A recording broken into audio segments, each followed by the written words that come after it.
ನಾನು ನಿಮ್ಮ ಡಾಕ್ಟರ್ ಅಮೃತ S ಜೀವೋತ್ತಮ health Ayurveda ಕೇಂದ್ರ ಬೆಂಗಳೂರು. ಇವತ್ತಿನ ಸಂಚಿಕೆಯಲ್ಲಿ ರಕ್ತಹೀನತೆ ಬಗ್ಗೆ ಒಂದಷ್ಟು ಮಾಹಿತಿ ನಿಮಗೆ ತಿಳಿಸ್ಕೊಡ್ತೇನೆ. ಯಾವ ಕಾರಣದಿಂದಾಗಿ ಉಂಟಾಗುತ್ತೆ, ಹಾಗೆ ಏನು ಲಕ್ಷಣಗಳಿರುತ್ತೆ ಮತ್ತು ಅದನ್ನು ಮನೆಯಲ್ಲಿ ಹೇಗೆ ಸರಿ ಮಾಡ್ಕೋಬಹುದು ಅಂತ ಹೇಳಿ. ಮೊದಲನೇದಾಗಿ ರಕ್ತಹೀನತೆ ಅಂತ ಅಂದ್ರೆ ಏನು ಅಂದ್ರೆ ಎಲ್ರಿಗೂ ಸಾಮಾನ್ಯವಾಗಿ ಗೊತ್ತಿರುತ್ತೆ. ಬ್ಲಡ್ ಅಲ್ಲಿ ಅಥವಾ ರಕ್ತದಲ್ಲಿ ಹಿಮೋಗ್ಲೋಬಿನ್ ಅಂತ ಹೇಳುವಂತ ಒಂದು ಕಂಟೆಂಟ್ ಕಡಿಮೆ ಆದಾಗ ಸಾಮಾನ್ಯವಾಗಿ ರಕ್ತಹೀನತೆ ಆಗಿದೆ ಅಂತ ಹೇಳ್ತೇವೆ. ನಾವು ಅನೇಮಿಯಾ ಅಂತ ಹೇಳ್ತೀವಿ ಅಂಡ್ ಆಯುರ್ವೇದನಲ್ಲಿ ಪಾಂಡುರೋಗ ಅಂತ ಕೂಡ ಹೇಳ್ತೀವಿ.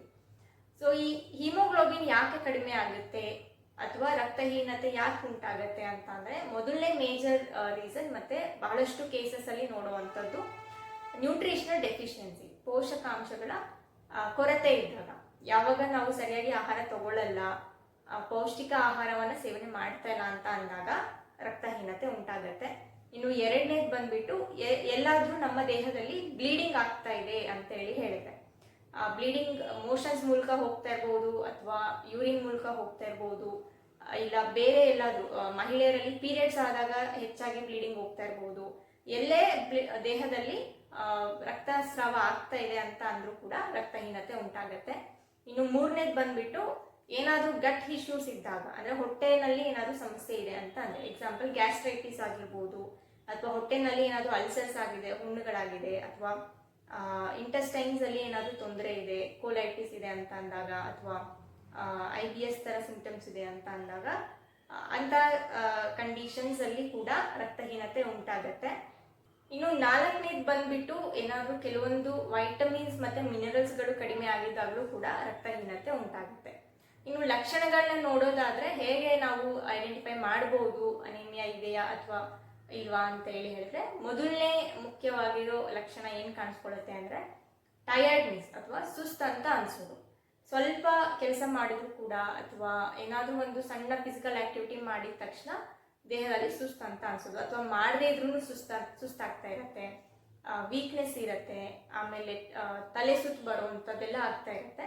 ಇನ್ನು ಎರಡನೇ ಮುಖ್ಯವಾಗಿರುವಂಥ ಲಕ್ಷಣ ಏನಪ್ಪಾ ಅಂತ ಅಂದ್ರೆ ಪ್ಯಾಲರ್ ಅಂತ ಹೇಳ್ತೀವಿ ಅಥವಾ ಪೇಲ್ನೆಸ್ ಅಂತ ಹೇಳ್ತೀವಿ. ನಿಮ್ಮ ಫೇಸ್ ಅಲ್ಲಿ ಮತ್ತೆ ನಿಮ್ಮ ಸ್ಕಿನ್ ಅಲ್ಲಿ ನಿಮ್ಮ ನಾರ್ಮಲ್ ತ್ವಚೆಯ ಬಣ್ಣ ಏನಿರುತ್ತೆ ಅದಕ್ಕಿಂತ ಸ್ವಲ್ಪ ಲೈಟ್ ಇರುತ್ತೆ ಅನಿಮಿಯಾ ಆಗಿರೋರಿಗೆ. ಆ ಗ್ಲೋ, ಫೇಸ್ ಅಲ್ಲಿ ಗ್ಲೋ ಕಡಿಮೆ ಆಗಿರುತ್ತೆ, ಹಾಗೇನೆ ಸ್ಕಿನ್ ಕಲರ್ಗಿಂತ ಲೈಟ್ ಆಗಿರುತ್ತೆ.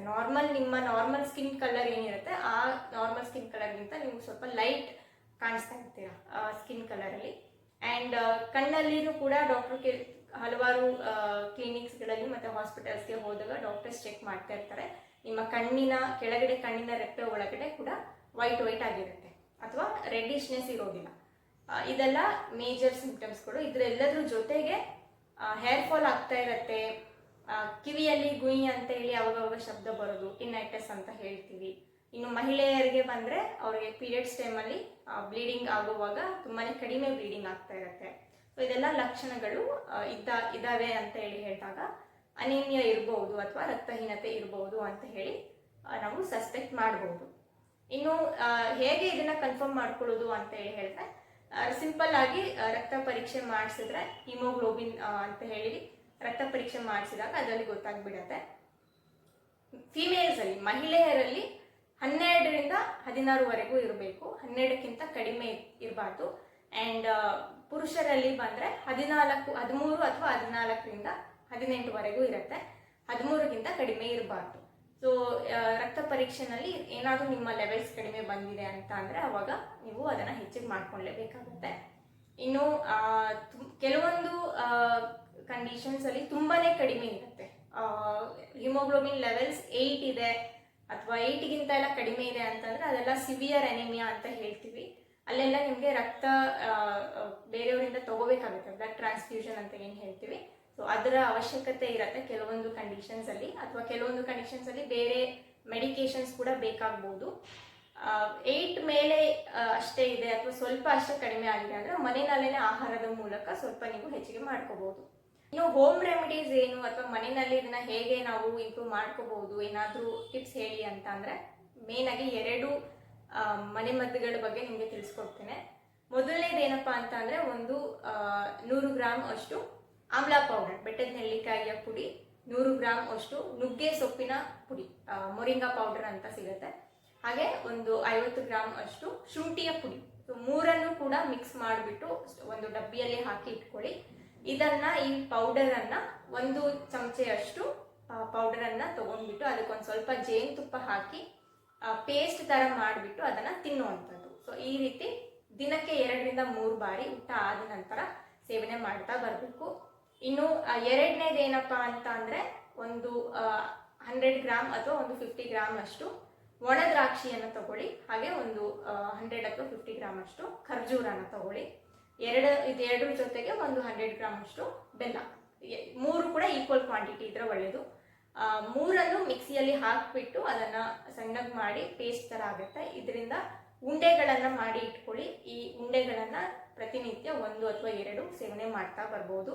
ಶುಗರ್ ಇದೆ, ಡಯಾಬಿಟಿಸ್ ಇದೆ ಅಂತೇಳಿ ಹೇಳೋರು ಇದನ್ನು ಅವಾಯ್ಡ್ ಮಾಡಿದರೆ ಒಳ್ಳೆಯದು. ಆ್ಯಂಡ್ ಇದೆರಡರ ಜೊತೆಗೆ ಹಣ್ಣು ಮತ್ತು ತರಕಾರಿಗಳ ಸೇವನೆ ಕೂಡ ವೆರಿ ಇಂಪಾರ್ಟೆಂಟ್ ಆಗುತ್ತೆ. ಹಣ್ಣುಗಳಲ್ಲಿ ದಾಳಿಂಬೆ ಹಣ್ಣು, ಆರೆಂಜ್, ಮೂಸಂಬಿ ಅಂತ ಸಿಟ್ರಸ್ ಫ್ರೂಟ್ಸ್ಗಳು, ಬಾಳೆಹಣ್ಣು, ಕಿವಿ ಫ್ರೂಟ್ ಇದನ್ನೆಲ್ಲ ಹೆಚ್ಚಾಗಿ ಪ್ರತಿದಿನ ಸೇವನೆ ಮಾಡ್ತಾ ಇರಬೇಕು. ಆ್ಯಂಡ್ ತರಕಾರಿಗಳಲ್ಲಿ ಬಂದರೆ ಬೀಟ್ರೂಟ್ ಆಗಿರ್ಬೋದು ಅಥವಾ ಪಾಲಕ್ ಸೊಪ್ಪು ಆಗಿರ್ಬೋದು, ಇದೆಲ್ಲ ಜಾಸ್ತಿ ಐರನ್ ಕಂಟೆಂಟ್ ಇರುವಂತಹ ಪದಾರ್ಥಗಳು ನಿಮಗೆ ರಕ್ತ ಹೆಚ್ಚಿಗೆ ಮಾಡಲಿಕ್ಕೆ ಸಹಾಯ ಮಾಡುತ್ತೆ. ಆ್ಯಂಡ್ ಈ ಮನೆಮದ್ದುಗಳ ಜೊತೆ ಫಾಲೋ ಮಾಡೋದೆಲ್ಲದ್ರ ಜೊತೆಗೆ ನಿಮ್ಮ ಸಮಸ್ಯೆ ಏನಿದೆ ಅಂತ ತಿಳ್ಕೊಳ್ಳೋದು ಕೂಡ ಅಷ್ಟೇ ಇಂಪಾರ್ಟೆಂಟ್ ಆಗುತ್ತೆ. ಡಾಕ್ಟ್ರು ಹೇಳಿದ್ದಾರೆ ಮನೆಯಲ್ಲೇ ಜಾಸ್ತಿ ಮಾಡ್ಕೋಬೋದು ಅಂತ ಅಂದ್ಬಿಟ್ಟು ಕಂಪ್ಲೀಟ್ಲಿ ಬರೀ ಹೋಮ್ ರೆಮಿಡೀಸ್ ಮೇಲೇ ಡಿಪೆಂಡ್ ಆಗಲಿಕ್ಕೆ ಹೋಗಬೇಡಿ. ಇನ್ ಕೇಸ್ ಏನಾದರೂ ನಿಮಗೆ ತೊಂದರೆ ಇದೆ, ಬ್ಲೀಡಿಂಗ್ ಏನಾದರೂ ಎಲ್ಲಾದರೂ ಆಗ್ತಾ ಇದೆ ಅಂದರೆ ಅಥವಾ ಗಟ್ ಇಶ್ಯೂಸ್ ಏನಾದರೂ ಇದೆ, ಹೊಟ್ಟೆಗೆ ಸಂಬಂಧಪಟ್ಟಂಥ ಸಮಸ್ಯೆಗಳೇನಾದರೂ ಇದೆ ಅಂತ ಅಂದರೆ ಡಾಕ್ಟ್ರ್ ಹತ್ರ ಹೋಗಿ ಅದಕ್ಕೆ ಚಿಕಿತ್ಸೆ ತಗೊಳ್ಳೋದು ತುಂಬಾ ಮುಖ್ಯ ಅಂತ ಹೇಳಲಿಕ್ಕೆ ಇಷ್ಟಪಡ್ತೇನೆ. ಹಾಗೆ ಆ ಚಿಕಿತ್ಸೆ ಜೊತೆಗೆ ಈ ಹೋಮ್ ರೆಮಿಡೀಸ್ಗಳನ್ನು ಫಾಲೋ ಮಾಡಿದ್ರೆ ನಿಮಗೆ ಖಂಡಿತವಾಗ್ಲೂ ಹೆಲ್ಪ್ ಆಗುತ್ತೆ ಅಂತ ಹೇಳ್ತಾ ಇಂದಿನ ಸಂಚಿಕೆಯನ್ನು ಮುಗಿಸ್ತಾ ಇದ್ದೇನೆ. ಮುಂದಿನ ಸಂಚಿಕೆಯಲ್ಲಿ ಸಿಗೋಣ. ಅಲ್ಲಿವರೆಗೂ ಎಲ್ಲರೂ ಸ್ವಸ್ಥರಾಗಿರಿ. ನಾನು ನಿಮ್ಮ ಡಾಕ್ಟರ್ ಅಮೃತ. ಎಸ್.